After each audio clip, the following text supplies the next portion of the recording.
Nandito tayo kay B-Quick ulit. Dahil PMS. Si B-Quick, kung malapit lang kayo dito sa amin mga katol sa Carmona, Cavite o nearby lang kayo, hanapin nyo yung B-Quick pagka magpapa-PMS kayo na kahit anong sasakyan. Ayan. Sa may Altare siya, ayun yung yung gasolinahan na yun. Ayan. Sa traffic syempre. Kasi ito, PMS ng sasakyan. Ayan. So change oil lang, 50,000 kilometers na PMS. Ayan, linis ng preno. Ayan.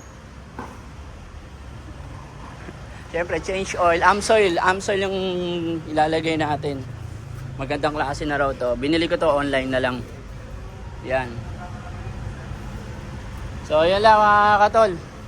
Kung gusto niyo magpa-PMS, ayos dito sa highly recommended to. Just hanapin niyo tong taon to. Yan. Para pa nagka-problema sa sakyan nyo. Hindi, ayos dito mga katol.